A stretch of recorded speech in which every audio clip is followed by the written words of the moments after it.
Je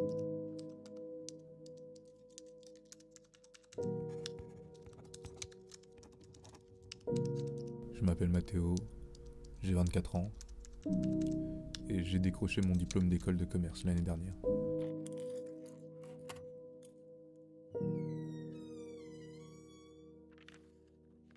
Pourtant, quand le hasard a mis sur ma route un manuscrit écrit par je ne sais qui de je ne sais où,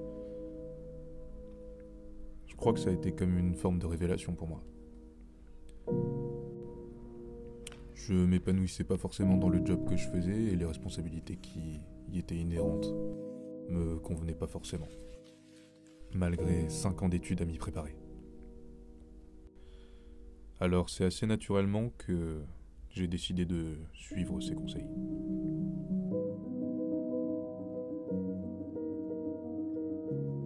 Direction le Grand Nord.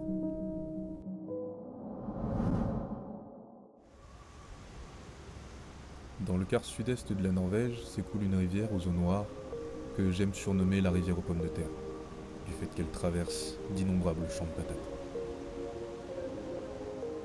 Ce n'est ni la rivière la plus esthétique, ni la plus sauvage, mais il y règne une atmosphère très intimiste, loin des parcours touristiques fréquentés par des pêcheurs du monde entier. Dans ces eaux s'épanouit une population d'ombres aux dimensions fort honorables, parsemée de quelques truites et de nombreux corégones.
L'automne ayant déjà bien avancé, il emportait dans son sillage les insectes nécessaires à la pêche à la mouche. Les ondes rentraient dans une forme de léthargie, signe que l'hiver approchait à grands pas. Il était alors temps pour moi d'établir mes plans pour la suite. Je consultais alors le fameux manuscrit et une solution m'apparaissait comme évidente. L'eau salée.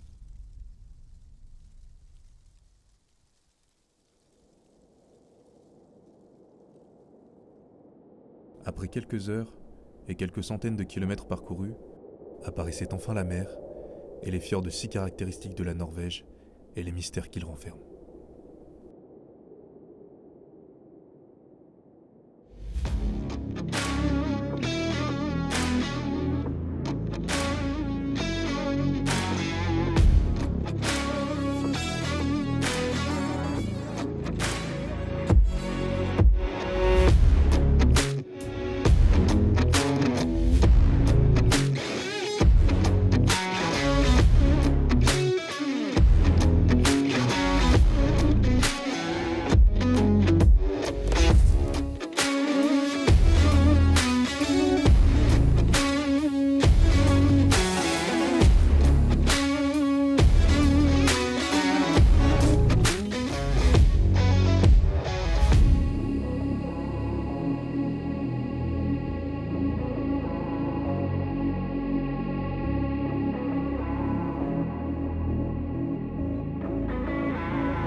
Malgré une détermination et une préparation que je pensais à toute épreuve, les premières touches tardent à venir.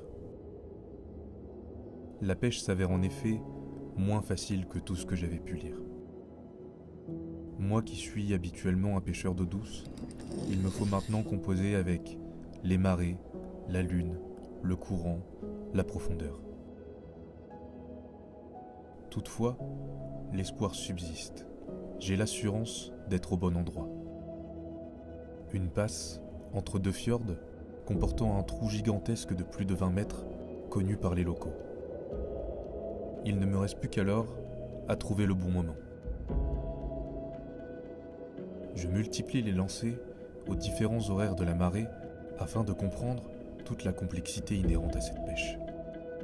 Et quand enfin j'identifie les postes de tenue des poissons ainsi que le courant de marée qui leur sied au mieux, dès lors, les touches peuvent s'enchaîner.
Après cette brève interlude salée, je rejoignais l'intérieur des terres. Il me restait en effet encore une mission avant que l'hiver ne recouvre tout de son épais manteau bleu. Ce dernier biotope, c'était les lacs.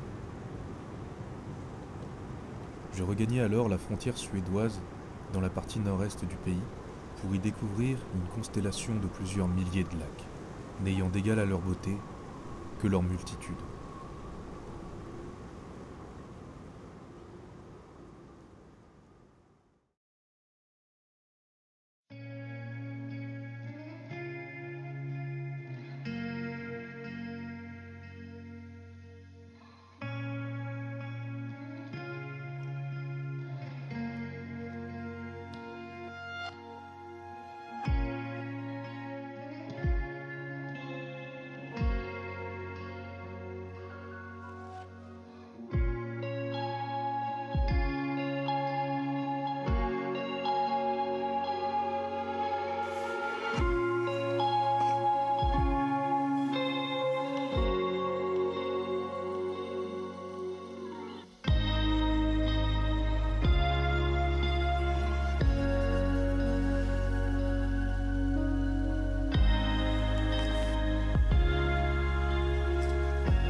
En dépit de tous mes efforts, ma quête du grand brochet nordique restera vaine.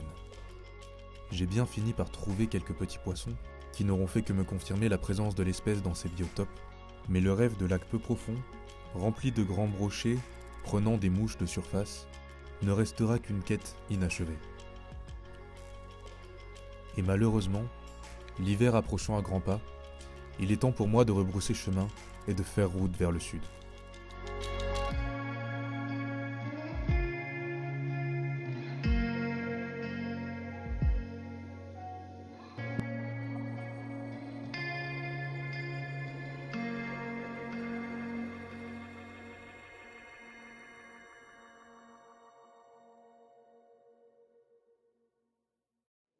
Ainsi s'achève mon aventure nordique, mais ne marque certainement pas la fin de mon voyage.